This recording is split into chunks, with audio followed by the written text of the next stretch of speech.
You're listening to Rein with Ash and Josh. Pump the whole time. Yeah, literally. Oh, mate, it was mental.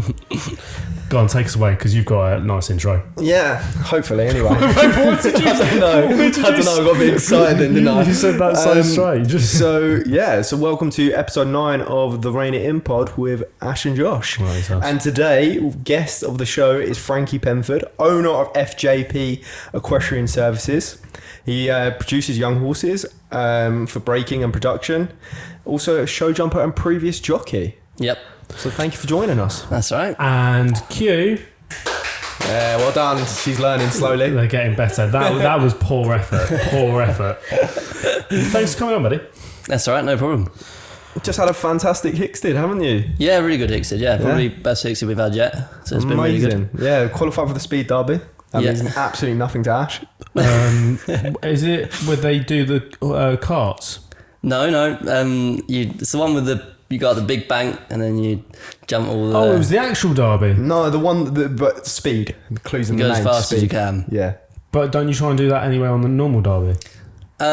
In the jump off you would. So in the big derby, it's more about going clear. In the speed derby, it doesn't matter if you have a pole. They just add a bit of time to your time. So it's just as fast as you can go the whole way. So it's basically like the difference between rugby and touch rugby. Kind of, I guess. Definitely more aggressive. It makes sense though, doesn't it? Yeah, Do you know what I mean? true, I guess. Definitely more aggressive. I do have one question for you though. What is it like being on a horse at the top of that bank and looking down? Honestly, it's horrific. Really? Like horrific. I was walking it and I stood at the top. Honestly, you've got to stand at the top of it and look down. It's horrific. And then that as well, you got like 7 foot horse. Honestly, it's horrific. I just do not understand how riders can have the balls to go up there, let alone down it on a horse. Yeah. You wouldn't want to do that just by yourself. Well, I mean, I probably wouldn't want to ride a horse by myself, in fairness, because it just That is quite true. I tried it on foot and I fell down it. It's so steep. It's really... How do you walk that? You don't really. We all just go like up it and then back down the easy side. And then you just think, shit, I don't know where I'll land, and then just wing it till you get over the next You fence. have to just wing it. How do you get up it? Because I only see the front of it. They have an easier side. It's a step up and then another step up. Oh, right, okay, that makes sense. I thought they had to just climb the entire way up the bank. I was thinking, surely the horse is like fucking knackered by the time. You were there watching the derby. You would actually watch the derby. You saw them go up it and down it. No, I saw them come down it. I didn't see them go up it. I didn't have like 360 view. I saw them come down it. But I did learn a couple of technical tips on how to approach that fence on the derby. Don't aim for the pole. Aim for the bit in the middle of the pole. Right, okay. Because then if your back feet, because you're the rider, not your back feet, but the horse's back feet shock, if they touch the pole, might come down. If you hit the post, might not come down. You're talking about the style. Yeah. So the style after you come down the bank in the big derby, there's a style and it's got like lots of wings going through. There's lots of poles on lots of wings. Yeah. If you aim for the wing, it's like less likely not to come down. So Yeah. was the speed derby kind of like classed as like so like in football you sort of have like the under 21s, like it's the juniors. So it's slightly lower than the big derby, just in height. It's still a world ranking class. So you get... Oh shit! Yeah, so you get points. Oh right. Okay, that makes so much sense now. Yeah. And so obviously they do it on like a star rating system. So it's a 4-star class. So it's one down from the highest. Yeah, and the top's 5-star, isn't it? Yeah. Yeah. But that is a pretty big deal, mate. Like, pretty big deal. That is like, I don't know, like international football, but not Euros. Right, okay, yeah. Yeah, that's what we're talking to, like, put it into your terms that you understand. Yeah, okay, yeah, I'm with you. Yeah, okay, that makes sense. Makes sense. Okay, we can move on now. Sorry. So we sort of know each other because we were in sixth form together, but I left after 3 weeks. See, basically everyone, when I was at sixth form, everyone could have asked me, do you know Josh Hill? You must know Josh Hill. Where's Josh? Like, Josh Hill _official. Got to plug the Instagram. Like, no, I have no idea Josh is. No, exactly, because I remember, like, obviously you must have been new and just joined. Yeah. Sixth form, yeah. And then I lasted 3 weeks before leaving. I was like, I'm not. I was like predicted to fail, so I was like, no, I'm not doing so this. Did you just not do that was just by your own A-levels? parents? No, I left. I went and worked for Sharon Edwards instead, and did an apprenticeship instead because cool. I was really thick. We were both really, really thick. Both? Well, are you looking at me as if I was I was okay. How did you do in your A-levels? I didn't take A-levels. Yeah, exactly. We didn't do them at British school. We just... Oh, no, maybe we did. I don't know. I did post-16, which is like sixth form, I guess. Yeah. So how did you do in your exams in post-16? I only took acting, so I did really well. We'll just call him BTEC boy. Yeah, exactly. Yeah, absolutely. Actually, yeah, I think it was a BTEC. There you go. No, I do think it was a BTEC. But Makes sense. Got a triple A star. But that's not bad, though. That's not bad. Yeah, that is all You right. get some UCAS your points for mother. that. But you ended up taking your exams by being homeschooled. Is that right? Am I saying that my information is right there? Kind of. I basically was never there. Yeah. I was always out riding, working. And my dad was really clever, so he gave me a hand with my A-levels, yeah. That is mad. So what were you doing sort of riding-wise back then? So I actually had, during sixth form, I had 17% attendance because I had 6 jobs. Whoa. So how old were we back in sixth form? 16, 17, 18, yeah. Fucking hell. Yeah, I used to ride like 14 horses a day. And I had a moped when I was 16. Geezer. Local. Geezer. And so I just drive around like here, there, and like all my jobs, and then just like a couple hours sixth form, and then go off again. That's crazy. So what were your jobs like? Just riding for clients or? Yeah, so like, I had a couple racing yards to ride for, one down the road at Shovel's Road. Yep. And then like some showing people, some show jumping people, some eventers, lots of breaking, riding, lots of problem horses as well. Okay, so a real mixture. So what led you to then sort of, obviously now you're really focusing on your show jumping. So how did that come about? Was there just a decision that you had to make where you were going to like focus on one? Yeah, so I was a jump jockey. And jump racing is really seasonal. Through the summer, there's not a lot of jump racing. And so my trainer, Zoe, sent me away for the summer, and I went and rode for a yard in Hastings. Okay. And they had a load of jumpers there, and I'd done a bit of jumping on ponies as well. And so yeah, just went from there, and it just sort of took off, and I was going to go back to racing, and I never did. No. So yeah, it was great. Have your own hours, your own owners, it was great. Yeah, so what is it like being a jump jockey? Because I've never really spoken to a jockey, but I can imagine you must have it in your head, if you're winning, if you fall off, there's a lot of horses to trample over you. What's a jump jockey? A jockey that jumps Like Avery fences. McCoy. The one. Yeah, he does like the Grand National, isn't it? Yeah, you got Like flat that. racing and then Oh, they jump over the big hedges. yeah. Yeah. With you. Yeah. So I did have it once where I was in the lead. Yep. Well, actually, I was on a horse that I'd won on before, and my instructions were to make sure I was in front, because if you're not, it didn't jump because it just spent too much time fighting you. And there was another horse in the race that had exactly the same instructions. And so we were just fighting it out at the front, like who was going to be in the lead. And by this point, we were probably like 20, 30 lengths in front, because we were both the horses were fighting against each other for the lead. And because my horse was fighting so much, it went to this jump and it did not lift a leg, like just cantered through it, did a front flip, and I landed on the floor, and then 15 other horses just ran over me. What do you know? You actually got trampled on by the horses. Yeah. How are you not dead? It was alright. I had a hat on. You probably raced again, didn't you? Yeah, I had 3 other rides that day. Wait, hang on a second. What? So you got beaten the shit out of by 17 horses, and then you went and raced 3 more times? Yeah, it was quite lucky because my next ride was on a horse called Frankie Penford, who I had my first ever winner on. Yeah. So I had loads of confidence going on her. Luckily, it was her, because she gave me, honestly, just the biggest confidence boost after that. Yeah. It was so good. Well, you saw her afterwards, like, on your next races? The next day I was, but it's just because they were like bang, bang, bang, half an hour after each other. It's too much adrenaline. Fucking hell. Yeah. What's it like after the races for like being a jockey? Is like all the jockeys get absolutely like party up? If it's a Saturday meeting, I would say, yeah. Yeah, I feel like jockeys can party. I reckon they can throw especially in like a- Newmarket and Lambourne, it's a big party country. Oh, really? Yeah. I've not really been to the races that much, other than Newbury when we went and went right with there. Shout out Bet Victor. That's the only time we went and did the races. But other than that, I can imagine, the jockeys can throw a massive It's party. good crack. But obviously, looking at you, you're not like the type that you'd expect for a jockey. Is normally quite small, quite tiny. Yeah, so basically, it's easier to be light Yep. if you're short. Absolutely, that's what I mean. It must have been extremely difficult for like the weight restrictions for you being your height, no?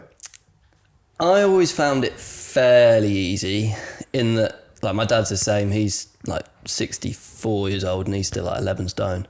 So I always found it fairly easy. I might have to lose like 7, 8, 9 pounds, but you can do that in a day just with water weight. Same as boxing. Yeah. So yeah, it wasn't too bad. And like all the other jockeys hated it. If I had like top weight, which would be like 11 stone for me, and I'd literally I'd come in with a big saddle, like 2 stone of lead to carry, because they have a handicapping system with the weight. Okay. And so they'd all be so jealous because they'd be sitting there in the sauna trying to lose a load of water weight, and I'd be there like eating as much as I could. That is crazy. But then, it was kind of hard. Like sometimes if I was doing bottom weight, which was 9 stone 4 with a saddle. 9 stone 4. And how tall were you? 6 foot. So I would be like 8 stone 12 at the time. That is mental. But I'd wake up probably like 9'4", 9'6" most days. Right. Not now, but no, of course. And in preparation for a race, what would you have to do to get your weight down? Go for a run. Like even on a day like this, you go for a run like fully suited and booted, like loads of jumpers. On the gallops as well, because the sand's like soft. It's like running on the beach, really hard work. Yeah. Like if anyone's trying to lose weight, run on sand. Go running on some sand. It's so hard.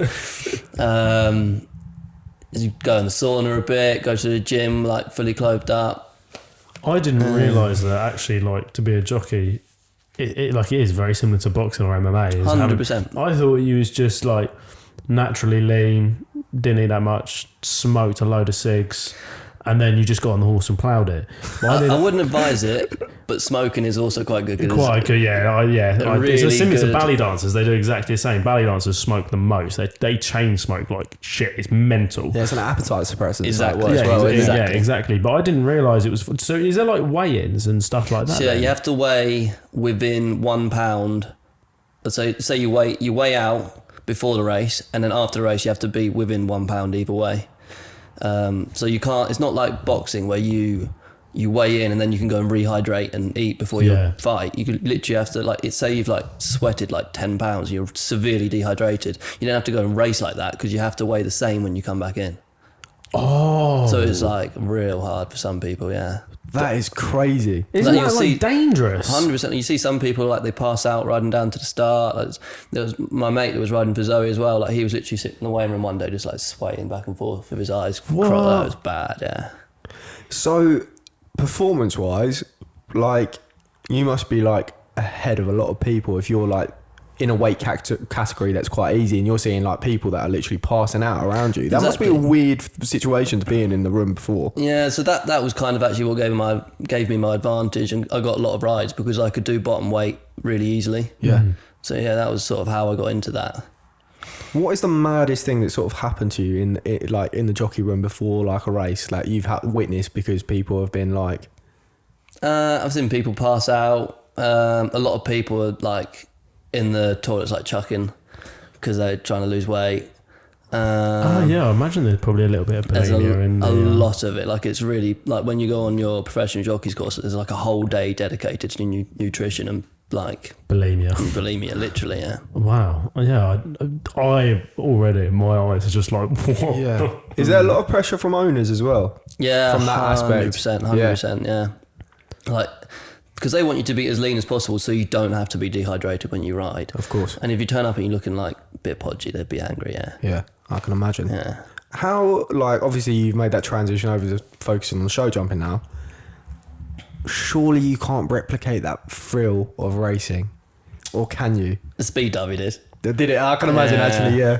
But before I rode in that, I've always said nothing will ever feel like riding a winner. No. 100%. I can imagine that must be the biggest thrill, coming over race like finish line and knowing that you've won. Yeah. Imagine like massive crowds all on the piss. They've all bet on you. That's the thing. Like other than Hickstead the other day, like they've never experienced anything like the crowds on race day. Like I've ridden at Cheltenham, Ascot.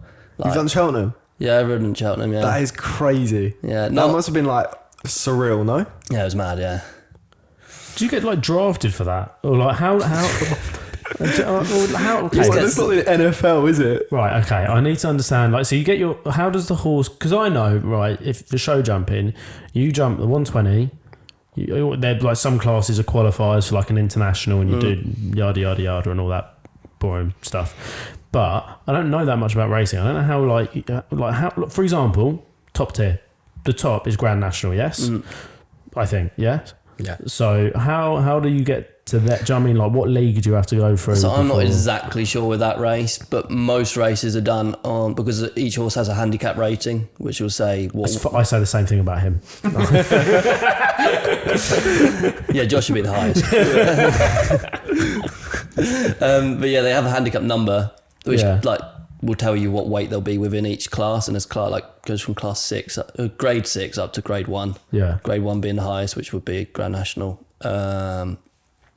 And so yeah, I think you have to be within that grade and then be a certain handicap number. So it's kind of like how the horse places in previous races, then that's that qualifying to move it up. Similar kind of system to golf, I'd say, with a handicap number. Right, okay, yeah, that makes sense. Yeah. I'm really on it with the multi-sport sort of analogies here. That's the only way I'm sort of... Helps you understand. It really does. Yeah. So, current business nowadays, so what does a normal day look like in the life of Frankie? So we'll get up. The girls hopefully would have mucked out by the time I'm on the yard. Because I refuse to touch a fork these days. Do not blame you, fair play. I was exactly the same. Like, not a chance. I just ride, that's all I do. Tack them up, untack them for me, and that's it. Don't even like tacking up, but I will if I have to. And then I'll ride as much as I can. I used to ride like 14 horses a day. These days maybe 5 or 6, mainly because they're like higher level performance horses. They have to be so much fitter, so I have to ride them for so much longer. Probably I'll do a few breakers as well, but I've got a really good home rider at home now, so she does most of them, but I'm always on the ground helping her with that. And yeah.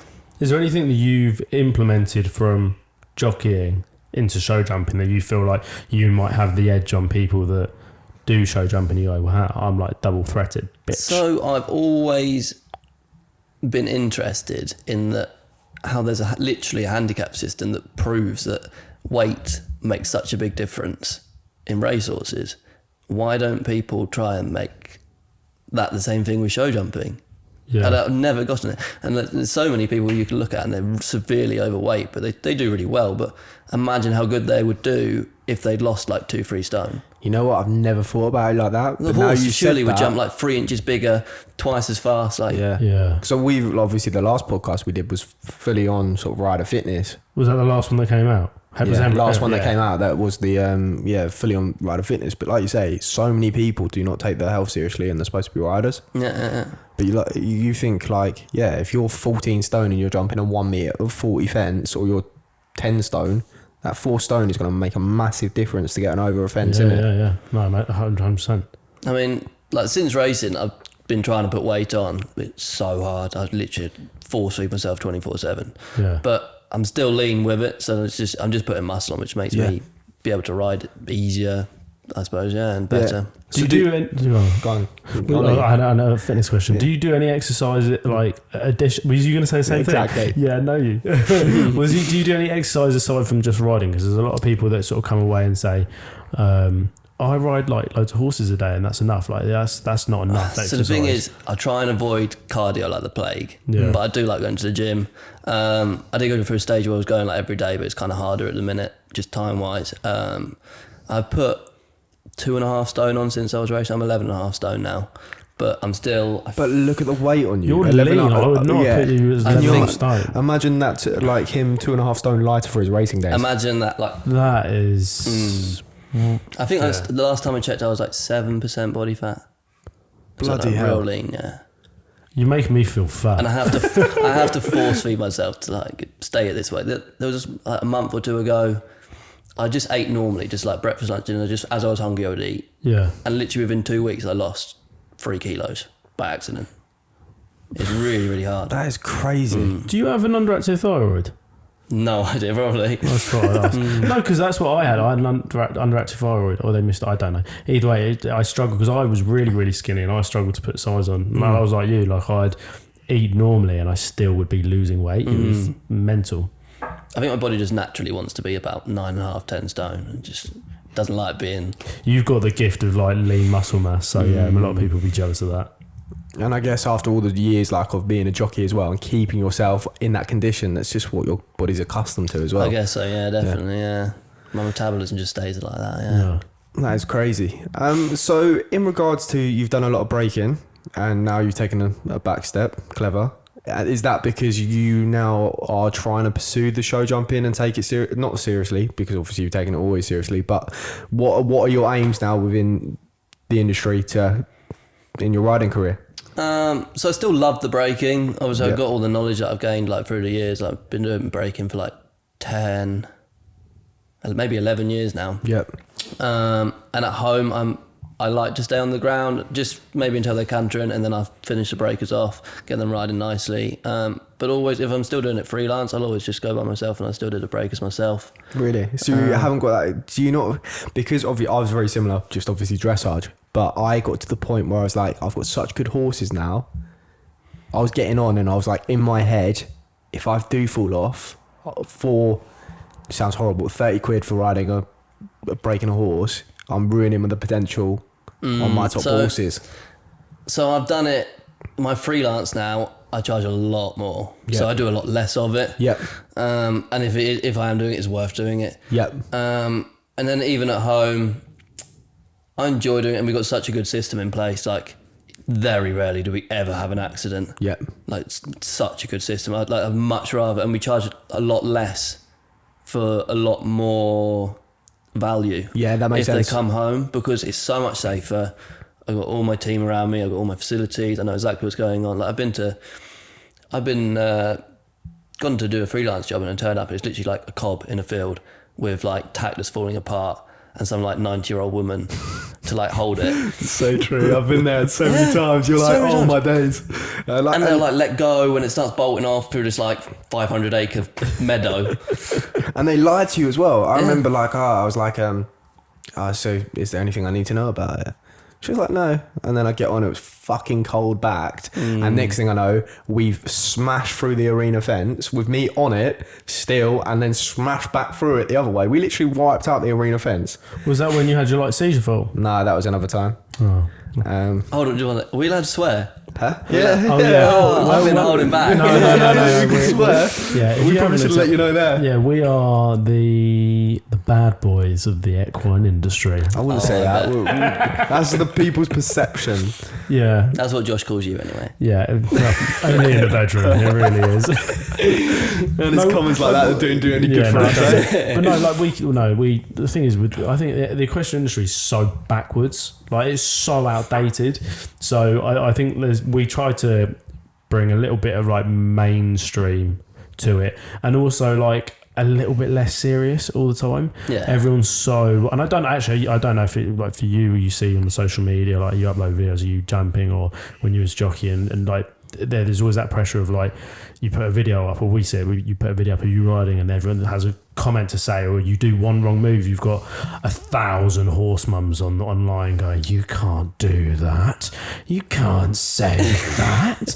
And it's just like, look, everyone's in this industry to have a good time and have a laugh, and it's not as serious as it needs to be. Just light. Generally in life, I kind of have that don't give a fuck attitude. If you start giving a fuck about something, then it's just going to upset you in the long run. So it's just, you're better off not giving a fuck. But no, I've lost my train of thought. You just wanted to get a couple of F-bombs out there, didn't you? And I've lost my train of thought. Where was I going? What were you saying? It's not so serious. Take everything a little bit light. No, I've lost it. Question industry is really out of date. But yeah, like, it's quite funny you say that, because it's very different, isn't it? Because the people what people see on camera of me and him is very different to the people that we are off camera. Yeah. And like, the public persona is like, yeah, I want to give off the vibe sometimes that I just do not give a fuck what people think about me. Yeah. Like, that is exactly what I was saying. But then also it's like, okay, but what we're doing in the message that we're trying to put across and having these interesting conversations with people, we want to be motivational towards people with what we try to do, so support guys in the industry, the work that we do sort of behind the scenes that no one recognises or understands either. No. So it is quite funny that you say that, because like, there's a huge part of me that just does not give a fuck about what people think, what they do in this industry, about their opinion towards us. But then also, you want to be valued, no different to yourself. You want people to look at you and be like, oh no, he's a top rider, and his values as a rider and a person is unprecedented. Yeah, 100%. But it's that weird one. Is like there's different personas. There's on camera persona and there's off camera persona. None of which are fake or different or whatever. You give different energy for different things. And like you say, like we do loads of things off camera, and like with Half Step, we've created like it, and it generally wasn't. Well, it's amazing it has done, but it wasn't like the aim to it, and it really became a community, especially of like younger lads and real like mums going like there's a place for their son to go to, which was amazing. And when we get the response back for those people and what we've actually created by luck, I don't give a fuck about anyone else's opinion then, because we're doing what we wanted to do for the main people. I guess you must have had it somewhat, but probably not so much with the jockey side of things, because that is a bit more cool. But me being a dressage rider, the amount of stick I got while I was at secondary school and everything, and the conversations that we end up, especially when they're trade stands, and honestly it becomes like we've had it so many times in that regard, is that these young lads getting bullied for riding horses. Some of them have never spoken to their mum. I was actually going to ask you about this. Like at school, up until I started doing pony racing at 11. Yep. But up until then, if I mentioned anything about horses, it was just like flat out bullying. And then went into the racing a bit, and then at 13, 14, I started riding race horses, and then it started becoming a bit cooler. Yeah, I can imagine from that side of things. Whereas I was totally the opposite. Sort of like during primary school, I was fine. Yeah. Never got anything. But then obviously, like people always ask me, "Oh, like, oh, you're a jockey," and I'm like, "Yeah, I'm not going to try and explain dancing horses to you." But yeah, I was quite lucky. I did play rugby and stuff like that. So we obviously were in the same. He left obviously before you got to Sackville, but he was also at Sackville with me. But yeah, the shit that I used to get for riding, he had the same with your acting side of things as well. It's just not the. Really? It's not popular, is it? It's different and made you unique, and that's what people struggled with. But having these conversations, like some of them are horrific. I remember it was probably about a year ago, I had a young lad reach out to me, and he just opened up to me on social media, and I was like, okay, this is I can't not reply to it. And then next thing I know, I seen his name like on the news on Twitter because he'd run away because he was struggling with bullying so much and he couldn't talk to his mum. And I was with him. I had to phone the police. And I was like, look, this what I'm receiving from this kid is like someone needs to go there and find him. But again, this is what it is. Like people don't see that, or people know that about us. That this like we through Half Step we have. It's come part of our life. I'm really interested in what you guys are doing, because obviously you're trying to make it more. I want to say more masculine, but more cool to be a rider as a guy. And I think it is. The masculine side of it is for just... it's weird, isn't it, when you say the terminology, normal bloke, but you don't normally associate that with horses. Yeah. Like, for example, we came across, and it was through the farrier, Sam Draycott. He had his white-collar boxing match, and his coach, he's training everything like Muay Thai, boxing, like what you would probably stereotypically say is like the blokiest bloke. He loves riding horses. And you just wouldn't associate that. But I massively, especially being a dressage rider, I massively struggled when I was younger about having like a role model to look up to, because there was no one that I really could relate to. It was quite an elite sport. There's a load of money. Not many guys do it. I know I went to a state school. I got shit for doing dressage at a state school, and then I'm between two worlds. One where I didn't come from money. They have, like, I'm turning up to like national training, and they've got like £300,000 ponies in a £500,000 horse box that it's probably bigger than my house. Yeah, it's one of those things, like people look at the industry and they sort of go, well, either it's a female sport, or if you're a bloke and you are in it, well, you're either just posh, or is the class thing, well, you're rich. And it's like you got a comment which was quite funny the other day. We laughed about it on YouTube about someone was like... No, that was actually Instagram. Was it Instagram? Yeah. Someone said, it's the private school posh boy, daddy's money boy, yours. And it's just podcast. This was all about the podcast as well. It was just so funny because it's like you have no idea like how, like, we come from a very working class background. 100%. I grew up on a council estate. Like everything I've done has been off my own back. My parents didn't provide. Well, they bought me my first car. That's most they provided for me.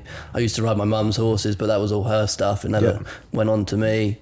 Bought my own horses out of my own money that I got from riding horses. But I was going to ask you, going back a little bit, what you guys thought about. Obviously, you said it's predominantly a female sport, but at the top of the sport, oh man, it's like they just appear at like 130 level and above. Do you know what? I actually have a theory for this now. Okay. Right. So my theory is obviously it's quite a normalized thing for girls. Although I do have friends that are girls and they do say they get the stereotype with the horse girl thing, so they do get shit for it. So I'm not going to say they don't, but I've not experienced that. Whereas for a guy to continue riding, they've got to take it pretty damn seriously with the shit that they go through during secondary school. So I think you've either got to think you're going to pursue a career in it, or you're very talented to put up with this shit that you're going to go through. Yeah. I don't think many boys would go through secondary school and get shit consistently and do it for a hobby. Yeah. And I think that's why, because I actually helped someone do a university, what's the word? Like coursework. I can't even remember what they're called. Dissertation, that's the word. University dissertation on whether the equestrian industry is masculine or feminine. But looking into it, if you think like in Texas, you're not a man till you've ridden a horse. Yeah. And then it was crazy. We were on a podcast with a guy called Freddie Steele. I don't know if you know him. He's a trick rider and stunt rider. But he was talking about he's travelled all over the world, and like he was telling us about in Mongolia, they go like Mongolian people go hunting on horseback with eagles. That's so cool. Always Yeah, like, that's crazy. That's When mad. he said it, I was like, what? Wait, Yeah, what? That's like, like the coolest thing in the that, world. literally? It's insane. Insane. So they take eagles with them and hunt with the eagles on horseback. So I think men do it for a purpose, whereas girls will do it for a hobby. Yeah, 100%. Yeah. But then a lot of older guys get into horses when they're a bit like, we see that quite frequently on half step, don't we? Like some older guys get into it. It is one of those, or like the girlfriend rides and then has got into it, or they've just sort of somehow found their way into the industry. And it's like, I didn't grow up around horses, and when I started, when I gave it a go and I fell off, and I was like, well, the floor was pretty fucking hard. I was like, Did you see that video of him? I might have done. It's bad. Like the second time I've literally used this story dry now. It's so fucking I bled it dry. But yeah, no, the second time I ever sat on a horse, I jumped a meter. Wow. Yep, and I landed it as well. Very good. Very He good. literally landed it 20 metres later as well. Yeah, I landed on its neck and then I cantered with it for the like pretty much like 2/3 of the school, and then it went left and I went right, and I went back. But I remember doing it. I was like, it's a ballsy thing for like blokes to do, and they always, you get the whole stereotypical, well, I'm not going to say it, not that there's anything wrong with it, but it'll be like YouTube strikes, all the rest of it. But there are the stereotypes, which there's nothing wrong in those stereotypes of if you're a bloke and you ride horses, there are certain stereotypes attached to that. And a lot that's coming from like the guys that don't ride saying that. And it's like, but you'd actually enjoy it. Like if they gave it a go, you would enjoy it. And it's There's like, loads of adrenaline in it. Oh, 100%. And we said to Especially what you do, maybe not so much what I did, but with what you're doing with like racing and show jumping, the thrill and excitement. It's like we said to Kieran and Elliot, like, would you want to go hunting with eagles or go ranching in Texas? They'd be like, yeah, damn, like, let's do that. They'd love to do it. So it's a weird one, but I've not quite worked out why. I just don't know why people, there's so much negative stigma attached to it. It does feel like people, now I'm my age, when I say I ride horses, I don't get that response that I used to get when I was a kid. It was more just like at school. I think people are just horrible when you're at school, aren't they? Literally. I think people have more respect It's to anything this that's age. different, isn't it? If you're outside the social normal constructs, they will tear it down, because the problem is it comes from a place of insecurity of, well, I haven't done that, so I don't know, so I'm just going to tear it down, because it makes we'll go through that puberty stage where you're like, I don't know how I feel, and I've got all these emotions running through my head, and well, if you're not doing what I'm doing, it's just easier to just dig at you, and then everyone does the whole sheep thing and then gathers it together, and we'll dig at that person because then they're not the one. But I think you've hit on the nail on the head there with the sheep thing, because I think that's it. Like what we are and doing is quite individual. although I know we work together, but we are our own person, whereas a lot of people still are like that. They are like corrugate and follow people, whereas obviously you're off doing your own thing, like pursuing your career. We're doing what we're doing, and that means you're like a lone wolf. So no wonder when we were like in secondary school, we stick out like a sore thumb, because all you want to do in secondary school or put across is to try and fit in. 100%. And because you stand out, which is actually the benefit of where we are all now in our lives, is that we are very different and are following our career and following our passions, whereas a lot of our friends that we know, they do jobs that they don't enjoy. 100%. And I think it also probably comes back to it is expensive. Like there's no like shying away from that. There are ways around it, but you think, like, granted, every bloke loves football, or majority of lads love football, but you can go and join a Saturday league or a Sunday league, and it probably cost you 60 quid for an annual fee to the club to go play at like a very basic level just to enjoy it. And it's not going to break your bank, or if you were young and your parents are paying for that, it's not going to break their bank. Whereas there are a lot more of the financial constraints that come with horses. And I think that's probably where it is, where there's not quite that. Girls have been sort of grown up with that stereotypical princess ponies, you're going to ride the ponies and it's going to be fantastic. So they go, right, fantastic, mummy, I want a pony, I'm going. So they go down that sort of stereotype, whereas guys don't go, yeah, cowboys, you want a horse. Do you know what I mean? And there's not that sort of subconscious marketing to the industry from a young age as well. So there's probably more push from females in the industry, or females wanting to get into the industry from a younger age, going, look, mum, dad, this is what I really, really want to do. And they'll probably hang it up afterwards, as we all do. Like, we tried things when we were younger and didn't quite like that sport, or I didn't quite like that hobby, and then they give it up. Whereas there's no guys getting into it in the first place to even try to go, yeah, for it or not. So, but then also, like, I guess you're sort of hitting a topic there that is also up for discussion, is there is the opportunity for guys to go to a riding school. But riding schools are becoming fewer and fewer, as we know from what we've experienced. The funding between like for riding schools nowadays, like, it's hard to find a good riding school. Like, for example, someone we know, like Dane, who came out of like a South London riding school, that's not there anymore. Yeah, funny story actually, kind of related. Yeah. So the riding school I went to when I was a kid. So is that how you started for a riding school? So my mum used to give me lessons, but never went down well. I told her to fuck off a few times. You know what? I did the exact same thing. And so she was like, right, that's it. You're going to a riding school. And I was like, no. Anyway, so yeah, I used to go to this riding school, and it was also because I broke my collarbone when I was 4, falling off some horse that my mum had made me canter on.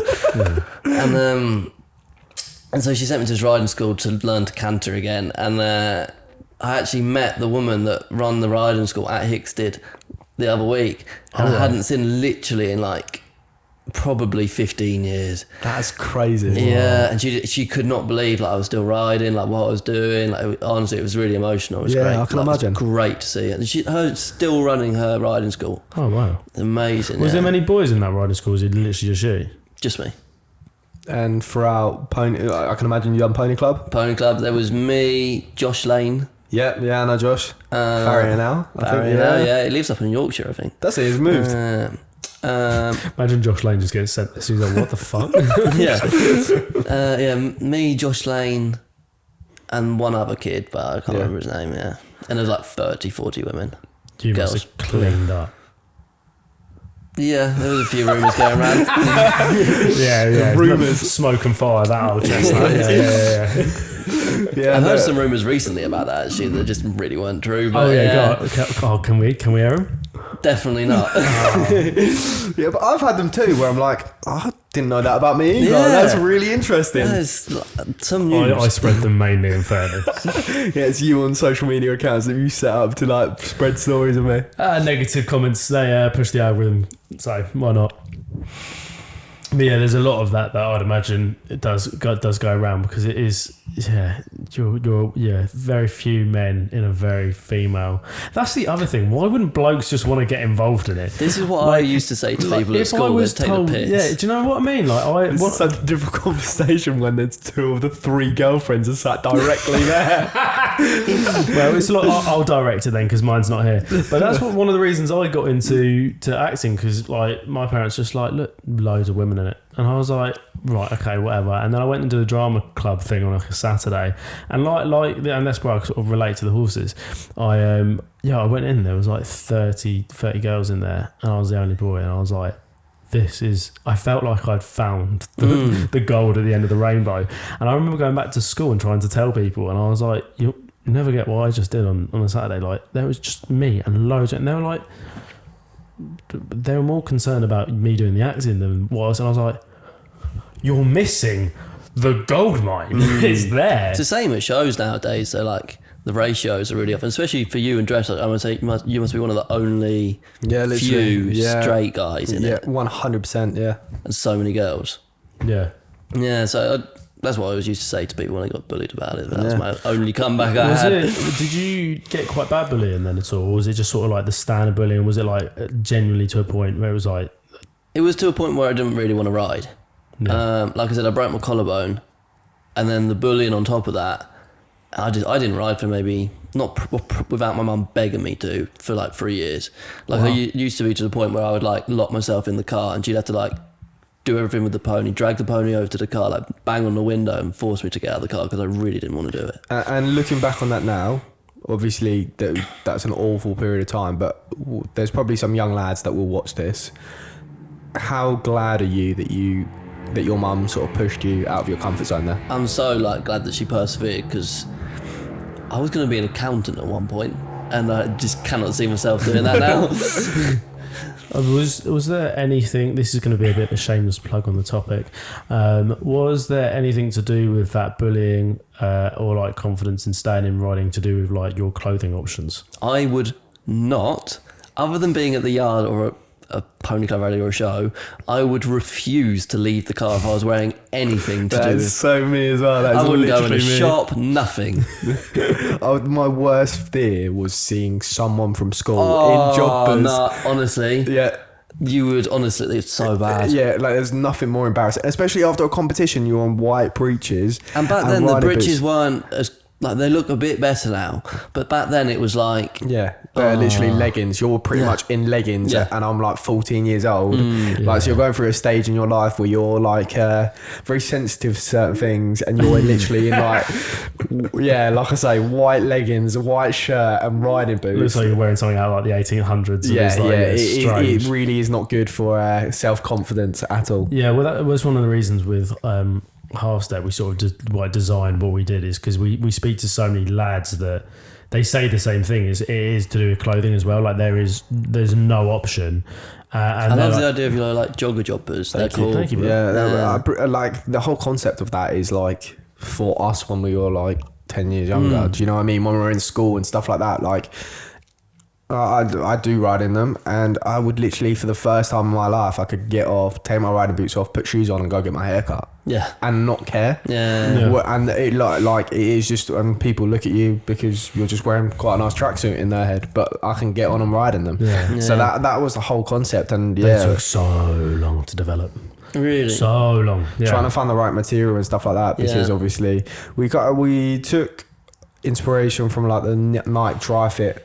Yeah, like that sort of tracksuits. Yeah, but obviously getting a correct fabric that you can like wear as a tracksuit, but also ride in, that is actually still going to be good enough to, because obviously I was out competing like highly at the time, and I still needed a product that was good enough for professionals to ride in. But like, I understand, like most professionals they know what they like and they're going to stay that way. So that isn't where that line of half step is aimed at. It is aimed at that sort of secondary school lads, the young, especially now we've got the junior range as well, the younger lads coming through, that they're just like cool trendy stuff. And then we are in development right now of that range. Have we told people about I feel like we've on trade stands, we've told people about the next stuff. I think we have. Do well, we if do- not, yeah, we might as well. We haven't got anything to lose. But like, so we've taken inspiration for like the professional rider is basically a mixture from cargo trousers.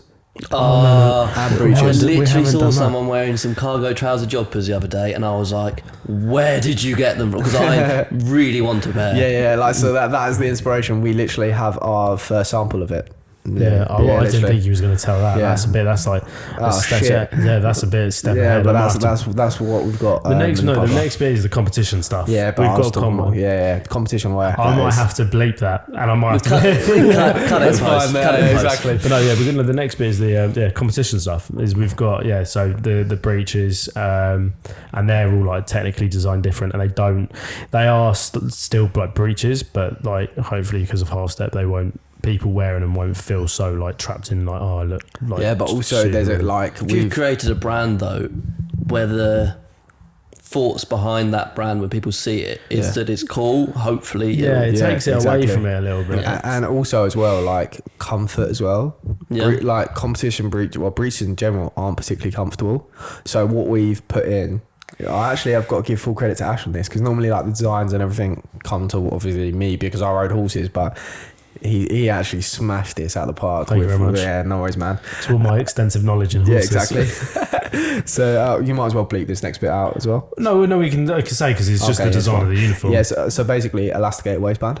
So the Okay. breech is going to have elasticated waistband. So obviously normally it freaking digs in with the buckle and everything around it. Whereas with this, it's literally just like wearing cargo trousers. So no buckle, No buckle. It's got a buckle and it's got looks exactly like a normal looks pair. like it. But Yeah. internally, it's got like an elastic waist. It's really hard to describe because it's not just like an elasticated waist like you put like trackies on. It's like basically it's like a normal waist as if it was like jodhpurs. So it doesn't ruffle. No, but Yeah, basically you almost rouge up some side of the like one side of it, Yeah. and then you basically double up on the elastic. So it's only probably about like 5 centimeters each side of it. I've got you, but yeah. it gives you that extra room, especially if you're jumping. And like I saw it. We got like new fire service uniform not too long ago, and then the one before was like really really tight, and then we were doing like drills in these because you have it underneath your fire kit, and I was like, oh my god, I think it was the same night I messaged Josh, I was like, we need to do this for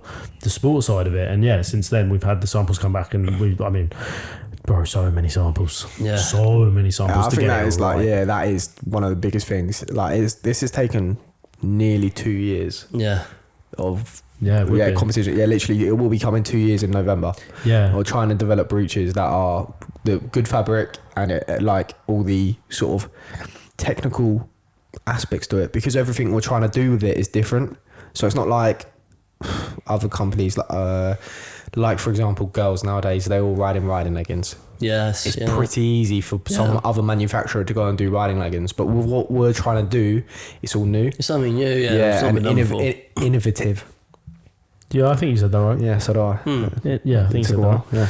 Yeah, we get so many, honestly, every day messages, so many messages about competition range. Yeah, It's I bet. like, it's crazy. I think we like promised people last year at Hoy's, like, yeah, it's coming out in like months time, and then we just pulled the plug on it and was like, no, it's not good enough. I know, it's got to be right now. Yeah, because like this is where we're going to hopefully attract that high caliber of rider, because we've got like the whole collection in process, or if not done.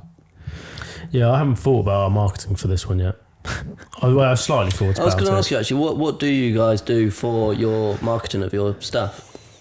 Well, that's a good question. That is a good question. Yeah, what do we do? I don't know. We're Do you trying do it to yourselves? Do you outsource it? The thing is, we are transparently trying to step away from half step. And that's not to step away from the business, but we want it now to. It was great when we sort of had our initial blow up on social media, when we caught an algorithm wave and it went mental. It was like, great, we can piggyback off the back of that and then get sales and the brand out there. And since then it's become a really well established brand, and we're working with like fantastic partners and shows, and like the networks we've got from it is incredible. But now we need to be able to make sure that company can run on its own and it's not faced by us. So we started implementing using really, really amazing models from CS Equine Models and using their stuff and and yeah, we sort of stepped away from some of the content side and doing that. But I also think in the equestrian industry, like, I'm taking that second to think to make sure I say this correctly so it doesn't sound wrong. There's a lot of old school style marketing 100%. and it's not done right. Now, what I'm going to say is semi-hypocritical because I wouldn't be against doing it, but with the right fit. But like we've potentially we've had like professional riders reach out. Yeah, I'm not going to name anyone, but can I sort of go for it. But they're fucking so shitty.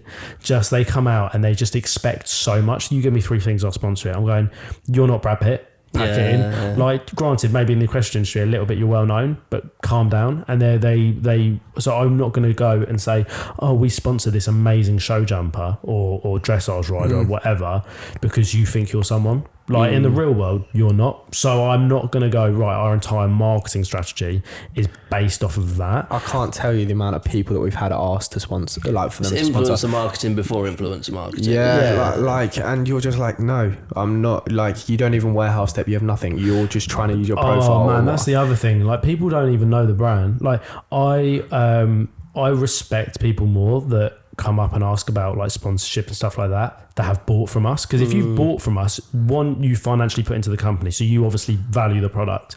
2, you know the ethos of the brand and you obviously wear it. Not these like top people that just go around and they have like these, I don't know what they're called, like PR managers, I guess. Agents. We've had agents approach us. Really? Yeah, on their behalf, and that we're like, okay, we end up in conversation and we're like, oh, so so have they had a brand? Do they wear it? No. Okay, so you basically have seen a completely different brand doing something very different, and you want to capitalize on us. No, you can do one. Not a chance. We have we literally probably at the moment we only sponsor 2 people. One of which being Thor Hansen, who's a jockey, and we spoke with Thor ages and ages ago, and he does a lot for like men's mental health, so we sort of really adapt with that. But then the other person is Harrison Chart, who's an eventer. Harrison's like, he's a young lad, but he bought Half Step before, loved Half Step, and wears it all the time. Okay. So that reoccurring side we love doing. But yeah, it's a strange one. Like it's just a backward industry, and I just don't like this whole they expect to be sponsored because you're someone. Yeah. So I'm to sort of not provide value. This is where I sound like a bit of a hypocrite, because say a number one Showjumper went, I want to be sponsored by Half Step. I'm not opposed to, or we're not opposed, and I say we because there's actually more people in the company. The company's much bigger than just us, but the company's not opposed to sponsoring a big rider. But I just don't want to go, throw it away. You know nothing about it. But also in what the situation you're putting across, they've shown interest and they're actually showing a want. Like when it's just a PR manager, you're like, that's why do you need them? Yeah. You don't need a PR management. If he came over and talked to us face to face, was like, I love your brand, love the concept, this is what I do, then fantastic. I literally had a phone call with, fair enough, it wasn't a rider, but a strength and conditioning coach, the exact same thing 2 weeks ago, but he had the balls to phone me up directly and speak to me rather than getting someone to get in touch with me or what have you. Yeah. But to answer your question regarding the marketing, we currently have a Half Step photo shoot going on right now. Yeah, obviously we're not there. We've got a junior shoot. Now, yeah. So really cool. We're reliant on people around us still. Girlfriends, your girlfriend in that situation is there right now organising that shoot for us. And yeah, we the last photos that we had done were by Imogen, what's her name? Chandler. Imogen Chandler. It's something I'm just starting to get into, because obviously like my business has grown pretty much only from word of mouth.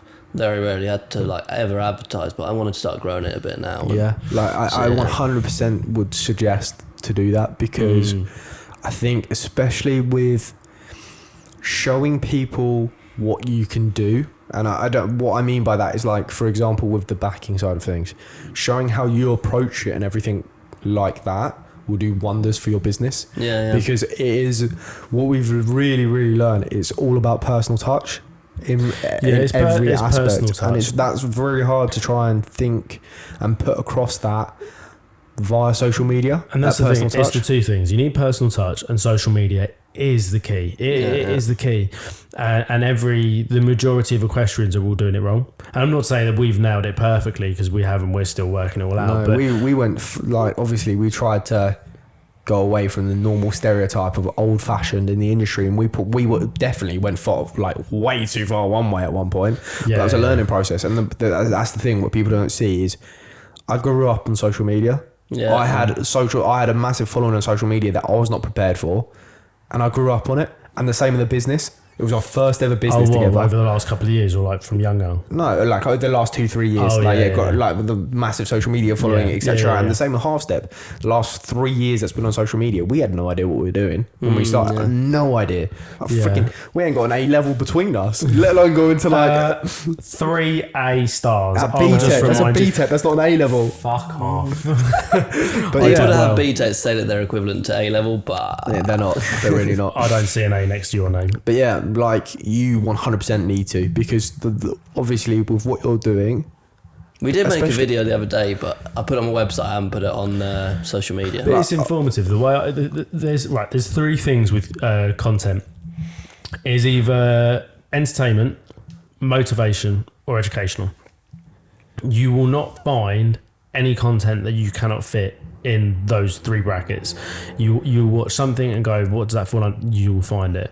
And say for yours, and it's backing horses, it's educational. So I'd be talking different things. How do you get on a horse? When a horse comes to your yard, what's the first things you do with the stable? Is there certain things you do with its diet just to change it up? What's its routine like? What are your techniques? What are little things that you figured out when you fall off? How do you recover from that? There's series upon series that you can do with that. And what the key bit, or the key bit as well, that people you don't have to, but it really does help. And I think if you're going to invest in yourself, it is worth investing.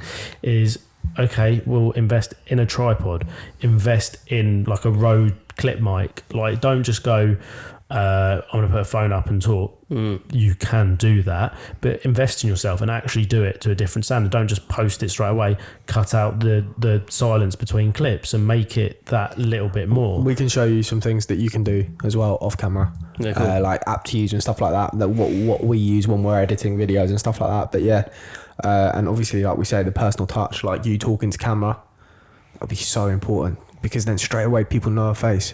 And obviously you're still trying to attract owners. Obviously you're doing very well, but if you want to try and attract an owner with £1 million horse that they've got, if they recognise you at shows because they've seen you on social media, it's only going to help you. It's the biggest tool, social media. It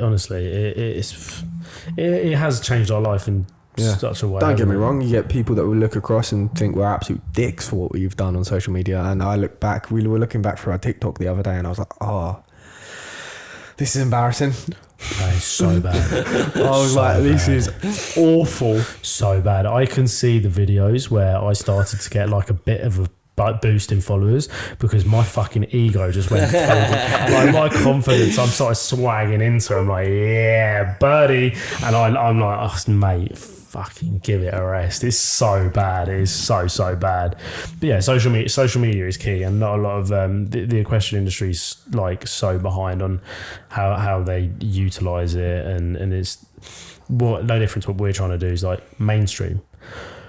Implement a lot of the mainstream marketing and what mainstream brands have done into this industry, because it clearly works. But 100%. There's a massive pushback on it. And tell your story. That's extremely important as well. Like the story that you told about what you've experienced when you're younger, how you became a jockey, all those things are so important because people can then relate to you. Like they'll be like for these young lads, they need to look up to someone like you. They need a role model in your eye, and you putting yourself out there on social media for some young lads will genuinely mean the world to them. Like, because we were both in that situation once where we couldn't necessarily relate to someone. We needed someone like that we felt we could relate to or look up to. It's probably why I'm covered in tattoos, is because I just want guys to understand that they can just be a normal person and ride horses. Would you have had a role model, like a male role model in the industry coming up on it? When I was in racing, I was named after Frankie Dettori. No way. That's actually... Do you please tell me you know who Frankie Dettori is? Is it boxer? Sounds like a boxer, right? Frankie Dettori's like, he was on Big Brother, like he's a household name. Yeah. So even normal people, not anything to do with horses, will know who Frankie Dettori is. Yeah, apart from Ash, apparently. Apart from Ash. So he's not a boxer. No, basically, he like ruined the bookies back in like 1996. But like he won all 7 races in one race day. Like he ruined the bookmakers. Yeah.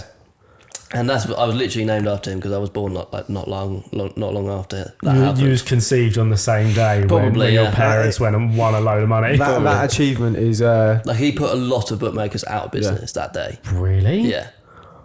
Usually we have Kieran and Elliot and they start bringing things up on the internet on the TV, and I feel like this would be something I want to have a little look at. Because he's done a lot of television work. He's been on Big Brother. Like he's a personality as well as he's like a bit before AP McCoy, but he's the household name that AP McCoy is as well. Yeah. Wow. But he's like 10, 15 years before.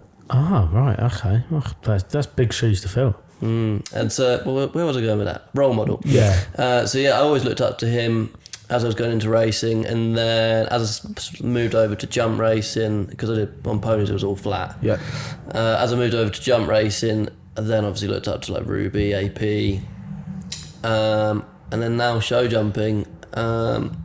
It's actually a lot more, not like the big top professionals. It's more like the producers, the people that do the young horses, take them up through the ranks. Yeah.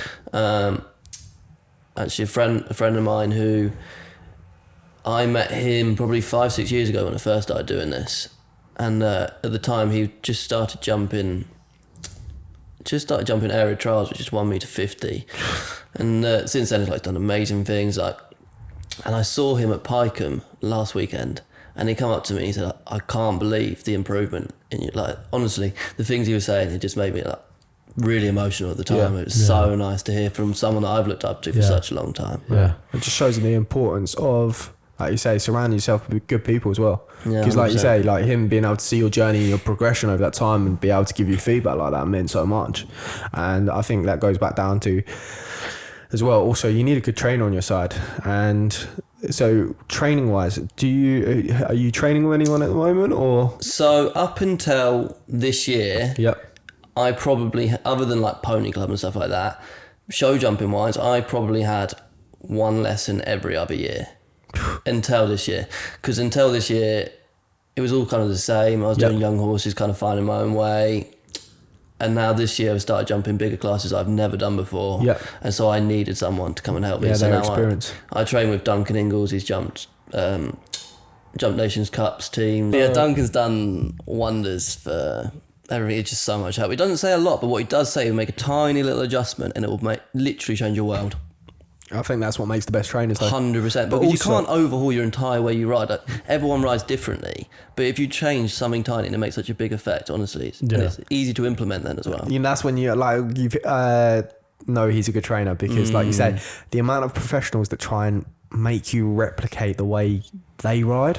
And the other thing, up until this year, anyone I ever had a lesson with, I could never understand how they could understand the feeling of what you're feeling without having ridden a horse.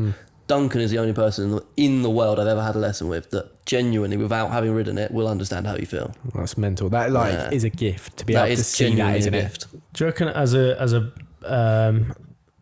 again, trying to phrase that properly, is when you've got, because female teachers to guys, absolutely fine, but do you reckon because there's the lack of men in the industry, when there's another man, it's almost like another role model teaching you, it's almost there's a connection there that really sort of helps? Yeah, 100%, yeah. Definitely. I look up to him, and having that role model is great, and he's helped me a lot with my business and stuff. He's been really, really helpful this year especially. Fantastic. But going back to what you just said, I would say my best ever coach was female. Yeah, I know. So you get the women are fantastic to teach. It's just because there's very limited men. If that connection is different in that industry, it's almost like you have a shared experience. Totally. Of doing it. Did you just stroke my shoulder? I think I did. I'm sorry. Oh, lovely. Normally I do it off camera. Yeah, I know. Well, we'll give everyone a bit of a treat today. I just want to say, firstly, thank you for coming on. Yeah, thanks, It's bro. been so interesting. It's been great. How I'd like to round today up is www.halfstepperwards.com. Most of the podcasts are going to have half-step plug. But if you were talking to yourself as a 12-year-old lad going through the bullying that you talked about, what would you say? I was not prepared for that. What would I say? I'd probably say just try and adopt the don't give a fuck attitude. Because you cannot care, if you don't care enough about what other people think of you, then you can just go through life and just be so happy all the time. You're only sad about what other people think about you if you care about what they think. And why would you care? It doesn't make any difference to you what they think. You can carry on in your life, you're still going to be happy as Larry. Like, just because someone thinks that you're weird because you ride horses, so what? Like, why does that make any difference to you? Obviously, you want to fit in and stuff, but like, you can do that in other ways, like you said, through rugby, or you can do. There's any other number of ways you can fit in normal life, but you can also try and compartmentalise things. Like, your riding can be something that you do for yourself and you enjoy, and obviously you can use that bullying and things to sort of spur you on into that sport and make you better, like we both have. Yeah. But also, you think about it, it's like, after school, is that you're in like that like fake little society where there's like a hierarchy, and you come out of it and you almost see like the popular people have really shit jobs and hate their lives, and then the nerdy kids come out and become like the rich kids, and it's like after that it's all fake. Like, it just doesn't make a difference what happened in that time. So at the end of the day, you'll be doing something you love in the real world rather than just being like, and then you see that a lot of people come out of like from school that come from like a real popular side of it with a real like sense of like importance, and then find themselves doing stuff they hate, and it's I mean, even through like sixth form, there were probably some people that did still take the mick out of me in sixth form, but I was laughing. I was earning like more than most people earn. You were earning more than the teachers. Way more than the teachers. I had 6 jobs, for God's sake. Like, I was earning like that's insane $1 during sixth form. That is honestly. That's the whole reason I didn't go into uni or anything, because I was like, there's too much money. I feel like that's going to be the title. Is like, I earned more than my teacher while at school, and it'd be like Rein It In episode 8. That's fucking brilliant. No, brilliant. Thanks for coming on, buddy. I really appreciate it. If you're listening to this on Spotify and YouTube, very quickly. Sorry to stop you there. Where can people find you if they want to find more of you? Plug your socials, because you've got your business as well. We forgot that bit. We've got FJP Equine Services on Instagram, FJP ES on Facebook, and FJPES.com is my website. I want to see you start doing some talking videos and like instruction videos on what you're doing and breaking horses and stuff there like that. There is 1 or 2 on my website, but I don't like posting on social. Yeah, you got to, man. Yeah, you got to. We'll pressure you into it afterwards. At the end of the day, who cares? Like, you post and they see it, who cares? It doesn't matter. You turn your phone off. It's not real. It's not real. I used to post and go, I fucking hate that, but it's not real. He was wearing wigs, to be fair. That's why I had to turn it off. That's probably the best way of doing it, so you're not yourself then. Yeah, exactly. That's the only way of doing it. But we're now on Rumble. We are. We're now on cool. Rumble. Yeah. We're now on Rumble, so you can now watch this via Rumble. We might have a referral link somewhere. If you click that and use that, you make us lots of fucking money. So use that if there is a link. But if you're just watching it on YouTube, you're behind the club now, because now you've got to go over to Rumble as well. And Rumble's the best place. Yeah. Rumble's doing bits at the moment. Yeah, Rumble's doing bits. Yeah, like the view count over there is like insane. So this will going up on Rumble, YouTube, Spotify, Dessert, Amazon Music, Google Music. Oh, it's everywhere. Honestly, the amount of plays we get from just different places. This ending's going on forever and ever. Thanks for coming on, buddy. Yeah. We'll catch you on the next one. Thanks, guys. Bye-bye. Bye. Oh, my ears. Oh, lovely. Oh.